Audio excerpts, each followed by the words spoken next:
Seri kedua Bukek Xiansu. Suling Emas. Audiobook novel silat.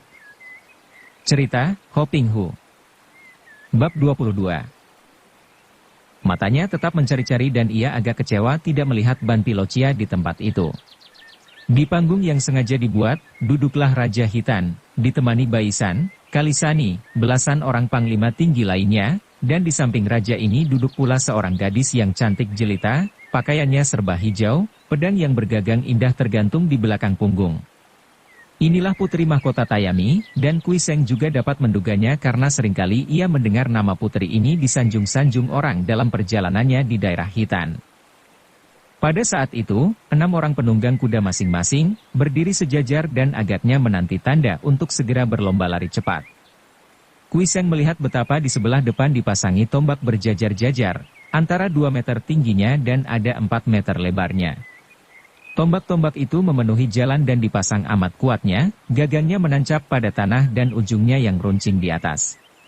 Tak jauh dari situ, di sebelah kiri jalan berdiri belasan orang barisan panah yang siap dengan busur dan anak panah. Kui Seng tertarik dan bertanya kepada penonton di sebelahnya, seorang Han yang agaknya adalah seorang daripada para pedagang perantau. Inilah saat penentuan bagi para pemenang, orang itu menerangkan, 6 orang itu adalah orang-orang pilihan yang telah keluar sebagai pemenang beberapa perlombaan. Kini diadakan perlombaan untuk memilih yang paling gagah di antara mereka. Pertandingan kali ini tentu seru, karena saling gak ikut. Tuh dia yang berbaju kuning. Kui Seng melihat bahwa pemuda yang berbaju kuning adalah seorang muda yang memang tampan dan gagah. Kudanya berbulu putih dan ia berada di tempat paling kiri. 5 orang pemuda lain juga gagah-gagah, bertubuh kekar dan sinar matanya penuh semangat. Perlombaan apa saja yang akan dipertandingkan? Ia bertanya gembira. Orang itu menengok.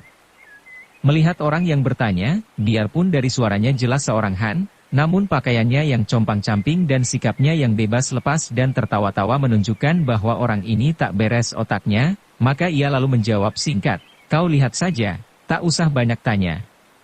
Kui Seng membelalakan mata, mengangkat pundak dan tersenyum lebar.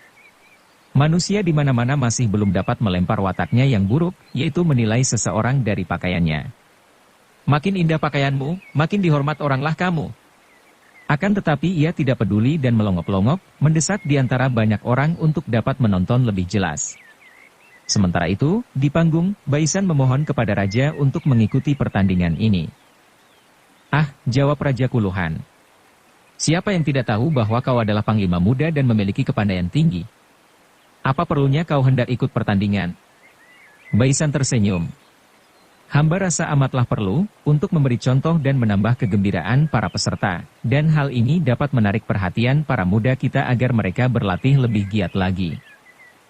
Bukankah dengan cara ini, Paduka kelak akan mendapatkan banyak pemuda-pemuda perkasa?" Raja Kuluhan tersenyum. Di dalam hatinya ia maklum bahwa panglima mudanya ini juga mencari kesempatan, jual muka, memamerkan kepandaian, akan tetapi karena alasan tadi ada benarnya pula, maka ia mengangguk memberi izin. "Hehehe, Baisan, hati-hati kalau kau sampai kalah, bisa jatuh nama." Panglima tua Kalisani menegur Baisan dengan suaranya yang penuh kelakar. Memang Kalisani terkenal sebagai seorang yang suka bergurau dan selalu berwatak gembira. Dia juga terhitung masih sanak dengan keluarga raja. Baisan hanya tersenyum mengejek, lalu mengerling ke arah Putri Tayami sambil berkata, "Mana mungkin aku kalah dengan segala macam perwira seperti mereka itu?" Setelah berkata demikian, ia memberi hormat kepada raja dan meloncat turun dari panggung. Ucapan ini secara langsung merupakan ejekan terhadap diri Salinya, pemuda pilihan hati Tayami. Hal ini tentu saja dimengerti oleh Tayami sendiri, maupun Raja Kuluhan dan juga Kalisani. Ketika Kui Seng melihat Baisan datang menunggang seekor kuda merah, ikut berjajar sebaris dengan 6 orang penunggang kuda, tangannya gatal-gatal untuk segera menerjang orang yang telah berbuat curang terhadapnya itu. Akan tetapi ia menahan nafsu hatinya karena maklum bahwa perbuatannya itu tentu akan menimbulkan kegemparan dan kalau ia kemudian dikepung oleh semua orang Hitan meloloskan diri, lebih baik ia bersabar dan menanti sampai terbuka kesempatan, turun tangan di waktu malam sunyi. Raja memberi tanda dengan tangan diangkat ke atas, trompet tanduk menjangan dibunyikan orang dan perlombaan ketangkasan dimulai. Peserta paling kanan dengan kuda hitamnya, Seorang pemuda yang tubuhnya kokoh kuat seperti batu karang, berteriak keras, kudanya dicambuk dan larilah binatang ini cepat laksana terbang. Debu mengepul tinggi dan para penonton mengulur leher mengikuti larinya kuda yang makin mendekati barisan tombak yang menghalang jalan. Kuiseng sudah tidak tampak lagi di antara penonton, karena ia sudah enak-enak duduk di atas cabang pohon, tertawa-tawa dan dapat menonton dengan enak. Setelah tiba dekat barisan tombak, pemuda berkuda hitam itu berseru keras dan kudanya melompat ke atas. Hebat lompatan kuda ini. Keempat kakinya hampir menyentuh ujung tombak. Ketangkasan yang luar biasa akan tetapi juga permainan yang amat berbahaya.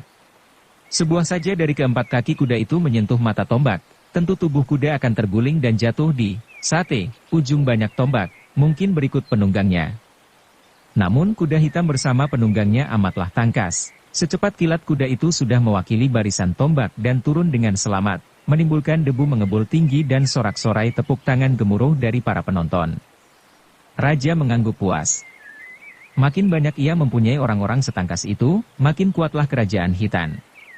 Akan tetapi lomba ketangkasan itu belum selesai. Ujian bukan hanya sampai pada melompati barisan mata tombak. Ini masih belum berbahaya. Ujian kedua lebih hebat lagi, yaitu melalui barisan anak panah. Penunggang kuda hitam sudah melarikan kudanya cepat-cepat, kembali lagi setelah tiba di ujung sana untuk memasuki lingkungan barisan anak panah, yang sudah siap sedia. Begitu kuda itu memasuki lingkungan itu, busur-busur dipentang dan melesatlah puluhan batang anak panah, menyambar ke arah tubuh si penunggang kuda. Semua pelepas anak panah adalah ahli-ahli pilihan sehingga tidak sebatang pun anak panah yang akan mengenai tubuh kuda, melainkan menyambar tepat di atas tubuh kuda, lewat dengan cepat, dekat sekali dengan punggung, bahkan ada yang menyerempet pelana di punggung kuda. Akan tetapi si penunggang kuda yang cekatan itu tahu-tahu telah lenyap dari atas kuda. Demikian cepatnya gerakan itu sehingga ia seolah-olah menghilang, padahal ketika anak-anak panah menyambar, penunggang ini sudah menjatuhkan diri ke kiri, terus tubuhnya menggantung ke bawah perut kuda, hanya kedua kakinya yang menahan tubuh, kedua kaki yang dikaitkan kepada pelana kuda itu.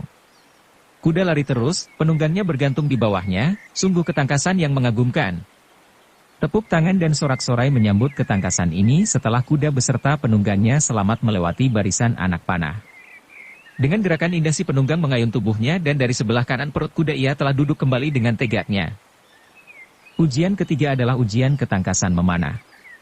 Sambil menunggang kuda yang mengitari lapangan, si penunggang kuda hitam itu mementang busur dan berturut-turut ia melepas anak panah yang menancap tepat pada dada dan perut boneka besar manusia yang menjadi sasaran dan ditempatkan di tengah lapangan. 7 kali si penunggang kuda hitam itu melepas anak panahnya, dan 5 diantaranya menancap tepat di tengah dada, yang 2 agak meleset, menancap di pundak dan paha. Namun ini saja sudah cukup menyatakan bahwa ia lulus. Dengan bangga si penunggang kuda hitam itu lalu menjalankan kudanya ke bawah panggung, melompat turun dan berlutut ke arah raja, kemudian menuntun kudanya berdiri di pinggir ikut menonton peserta-peserta berikutnya. Peserta kedua mengalami saat naas baginya. Ketika kudanya melompati barisan tombak, di bagian terakhir kudanya terjungkal, jatuh ke bawah.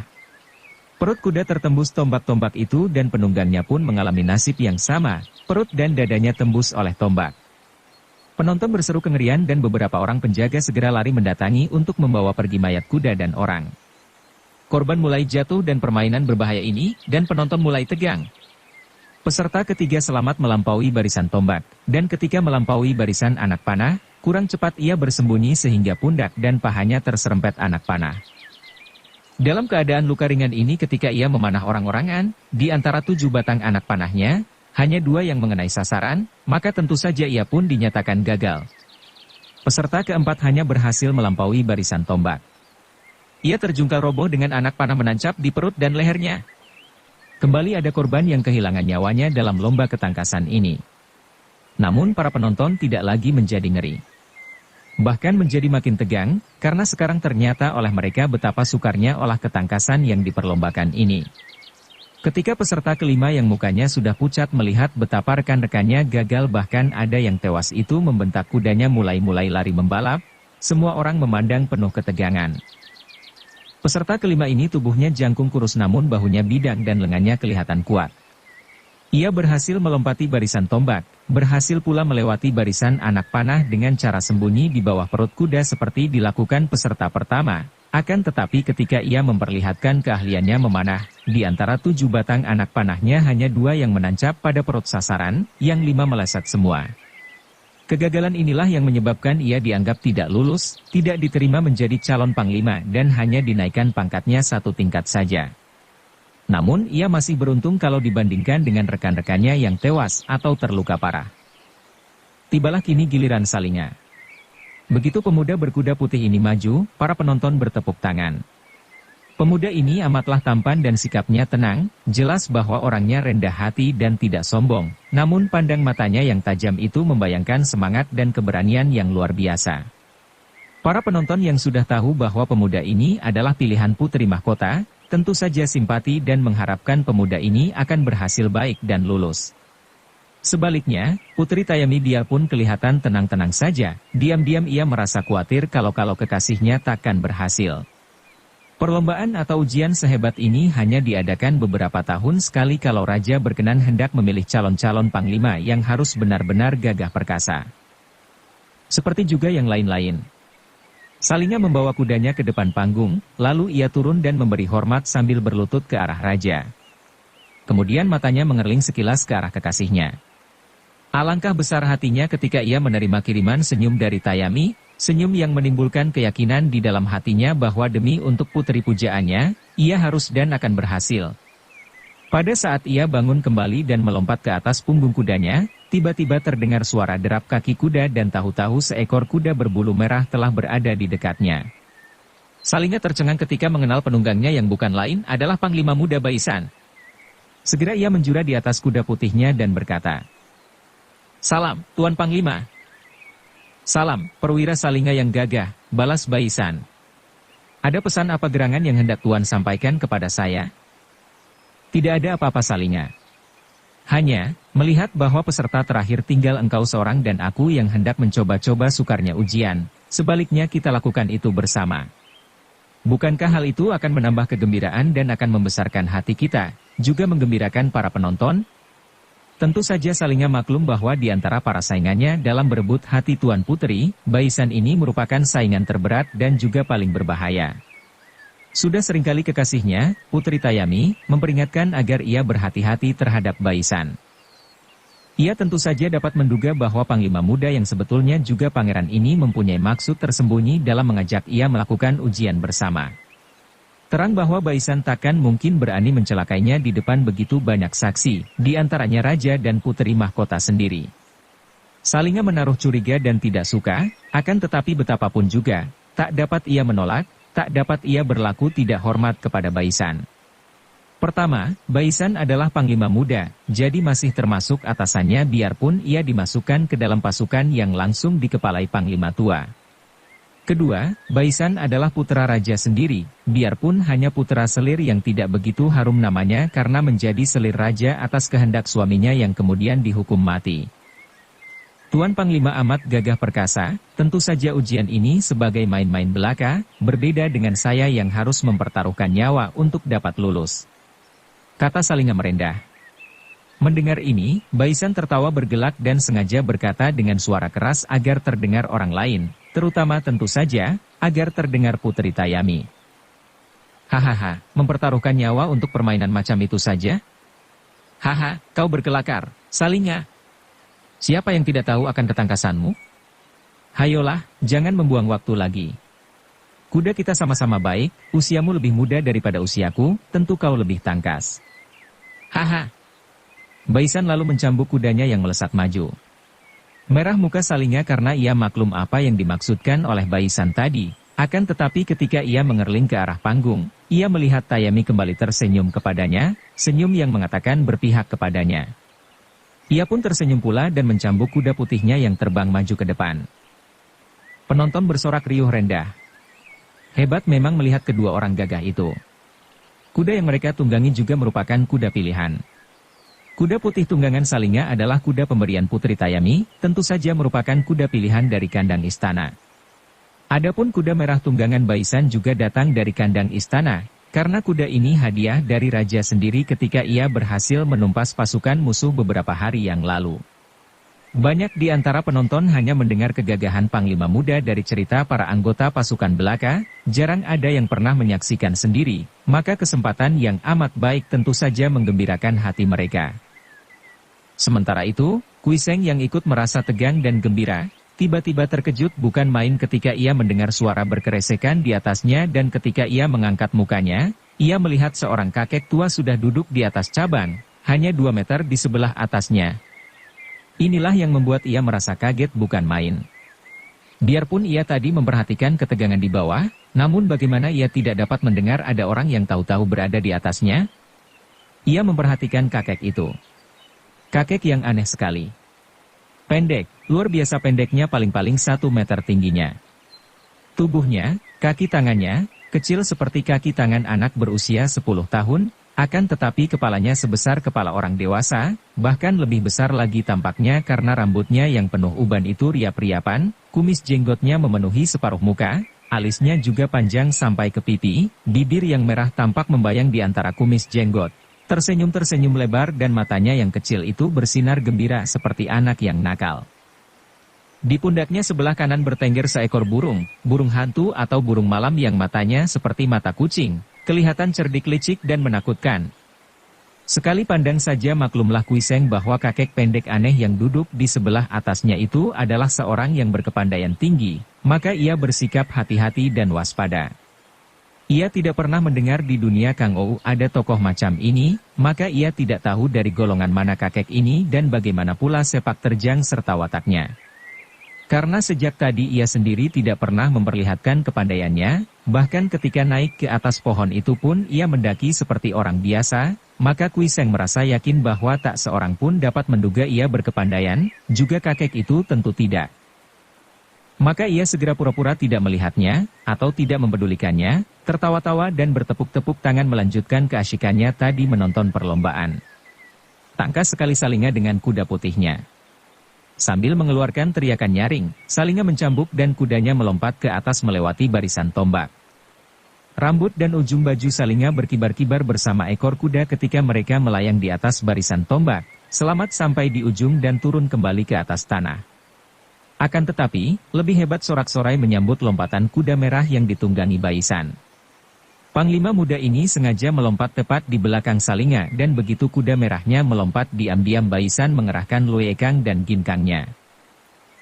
Ia menjepit perut kudanya dan menambah tenaga loncatan kuda dengan loncatannya sendiri sehingga dia bersama kudanya melayang jauh lebih tinggi daripada Salinga. Para penonton dengan jelas melihat betapa kuda merah itu semeter lebih berada di atas kuda putih dan melayang lebih cepat. Kalau saja Baisan menghendaki, bisa saja ia menurunkan kuda merahnya tepat di atas Salinga sehingga pemuda itu dengan kuda putihnya akan celaka. Kalau hal ini terjadi, tentu merupakan kecelakaan yang tidak disengaja, namun ia tetap khawatir kalau Raja dan Tayami mengetahui rahasianya.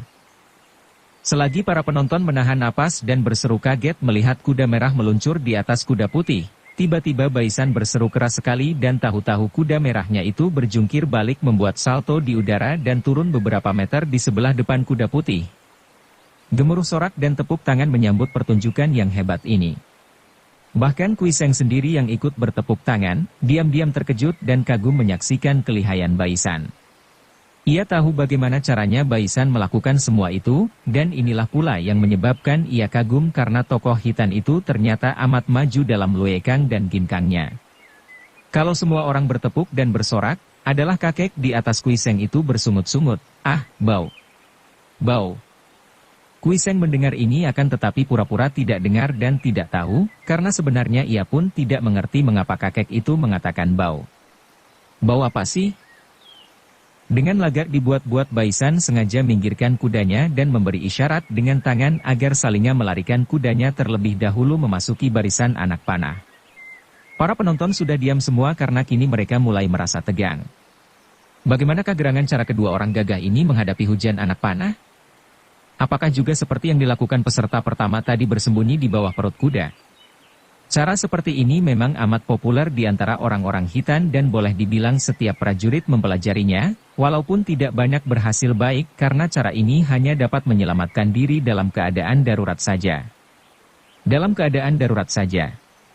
Dalam keadaan perang sungguh-sungguh, cara ini malah kurang tepat karena biarpun tubuh sendiri tidak terkena anak panah, kalau kudanya yang terkena dan roboh, bukankah penunggangnya akan tergencet dan memudahkan musuh untuk membunuhnya?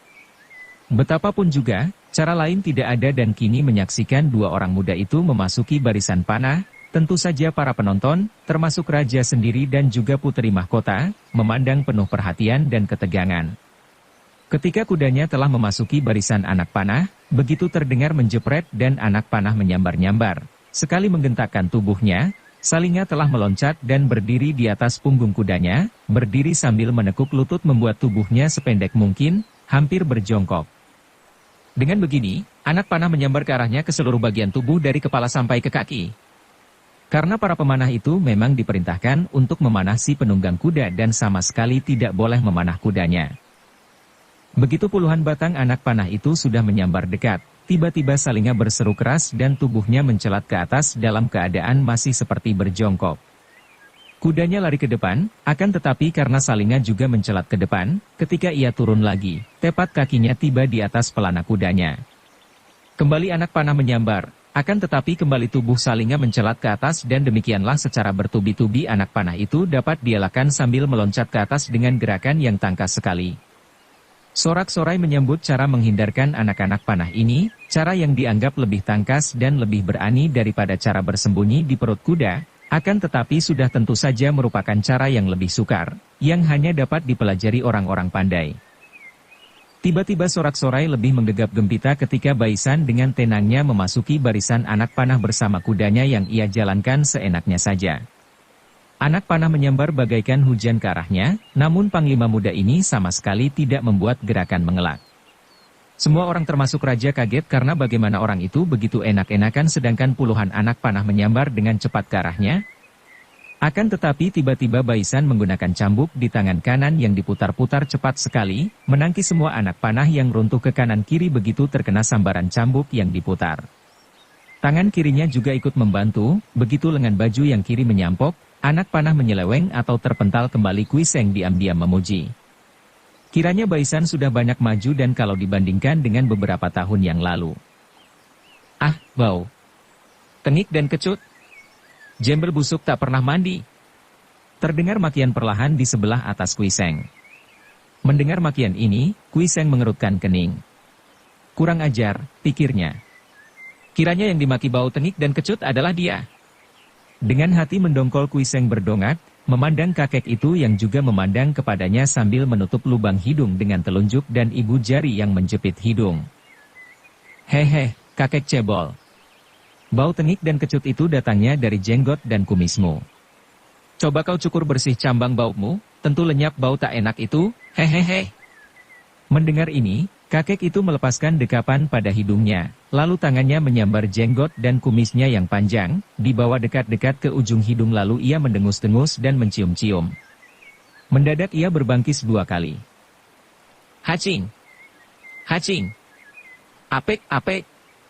Wah, jembel busuk, kau berani mempermainkan aku, hah? Burung setan, kau wakili aku. Pancal hidungnya sampai keluar kecap dan tampar kedua pipinya sampai bengkak-bengkak. Kakek itu berkata perlahan.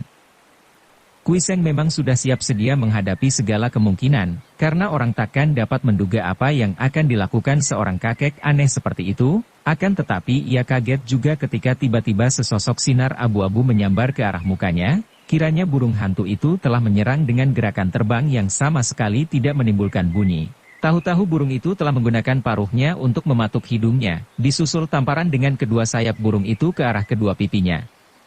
Serangan yang hebat sekali, lebih hebat daripada sambaran anak-anak panah yang betapa laju pun. Plak-plak-plak.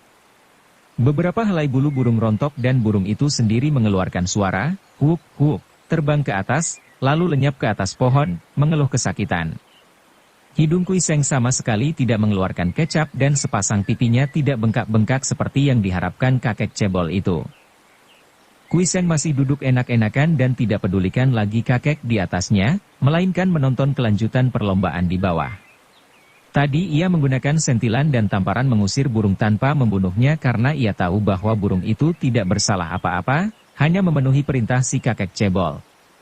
Saat itu, Salinga sudah melarikan kuda putihnya mengelilingi lapangan untuk memperlihatkan ketangkasannya melepas anak panah. Pemuda ini biarpun tidak selihai Baisan namun ketangkasannya sudah cukup untuk menjadi seorang perwira jagoan di dalam barisan hitan. Gendewanya yang besar dan berat mengeluarkan suara menjepret, hanya 2 kali dan tahu-tahu 7 batang anak panah telah menancap, 4 batang anak panah yang kesemuanya tepat mengenai sasaran di bagian yang penting dan mematikan. Tentu saja para penonton, termasuk Puteri Tayami sendiri, menyambut ketangkasan ini dengan tepuk sorak gemuruh, karena jelas bahwa Salinga telah lulus ujian dan patut menjadi calon panglima. Akan tetapi, apa yang dilihat penonton selanjutnya, benar-benar membuat penonton bersorak lebih gemuruh lagi. Karena pertunjukan Baisan benar-benar mengagumkan mereka. Seperti juga Salinga, panglima muda ini melarikan kuda merahnya amat cepat mengelilingi lapangan, demikian cepatnya kuda merah itu lari sehingga merupakan bayangan merah yang bagaikan terbang mengelilingi sasaran. Ketika larinya kuda tiba di depan sasaran, tiba-tiba tampak sinar berkilauan menyambar dari atas kuda menuju sasaran, dan 13 batang huitu, pisau terbang, telah menancap di 13 bagian tubuh yang mematikan yaitu di antara kedua alis, di tenggorokan, di kedua pundak, di kanan kiri dada, di pusar, di kanan kiri lambung, di kedua paha dan kedua lutut. Tentu saja ini merupakan demonstrasi ilmu melempar senjata yang amat hebat, yang belum pernah disaksikan oleh mereka semua. Memang sebenarnya Baisan merahasiakan kepandaiannya ini, akan tetapi karena ingin memamerkan kepandaiannya di depan Tayami, untuk mengalahkan Salinga, terpaksa kini ia perlihatkan. Bau, bau. Hi, jembel muda yang tengik. Kau berada di bawahku, baumu naik memenuhi hidungku. Hayo kau bersamaku memperlihatkan kepada monyet-monyet itu bahwa tidak ada artinya semua pertunjukan ini. Akan tetapi karena kau bau sekali, kau harus berada di atasku, aku menjadi kuda, kau boleh menunggang punggungku. Kuiseng berdongak ia terkekeh geli. Kakek itu tidak tampak lagi mukanya, ditutup baju yang ditariknya ke atas, kemudian tubuh kakek itu melayang jauh ke bawah, di depannya menyambar tangannya untuk ditarik bersama ke bawah. Kuiseng terkejut, namun ia cepat mengerahkan ginkangnya yang ikut melayang ke bawah. Maklum bahwa kakek ini memang hendak main-main dan cari perkara, ia merasa gembira dan begitu melihat kakek itu tiba di tanah dalam keadaan merangkak, yaitu kedua tangan menjadi kaki depan, muka seekor keledai kecil sekali, ia tidak merasa sungkan-sungkan lagi dan melayani kehendak si kakek, cepat ia melompat dan tepat tiba di punggung kakek itu dengan ringan. Begitu merasa tubuh jembel muda itu tiba-tiba di punggungnya, si kakek memperdengarkan suara meringkik mirip kuda, lalu ia lari dengan 4 kakinya, lari congklang ke tengah lapangan. Kuiseng terkekeh-kekeh. Rambutnya riap-riapan, dan ia menoleh ke kanan kiri dengan lagak congkak, meniru lagak Baisan dan lain-lain peserta tadi. Seolah-olah ia juga seorang peserta yang gagah perkasa menunggang kuda yang tangkas. Ributlah para penonton, terdengar gelak tawa di sana-sini, lalu memecah terbahak-bahak. Lucu sekali memang. Penunggangnya seorang jembel berpakaian compang-camping penuh tambalan, rambutnya riap-riapan bertelanjang kaki, kudanya mirip seekor anjing buduk yang pincang kakinya. Para prajurit penjaga menjadi marah dan hendak menghalangi si gila itu membikin kacau, akan tetapi raja mengangkat tangan mencegah. Sambil tertawa-tawa Raja Kuluhan berkata, biarkan. Biarkan. Bukankah ini merupakan pertunjukan lawak yang menarik? Diam-diam si kakek aneh itu kagum ketika tadi merasa tubuh jembel muda itu tiba di punggungnya seperti sehelai daun kering. Rasa kagum yang disusul rasa penasaran karena biarpun ia adalah sudah tua bangka, namun ia adalah seorang yang memiliki watak yang tidak mau kalah oleh siapapun juga. Maka kini ia lari mencongklang ke arah barisan tombak. Bersambung ke bab 23. Dukung kami dengan subscribe, follow, like, komen dan share. Terima kasih.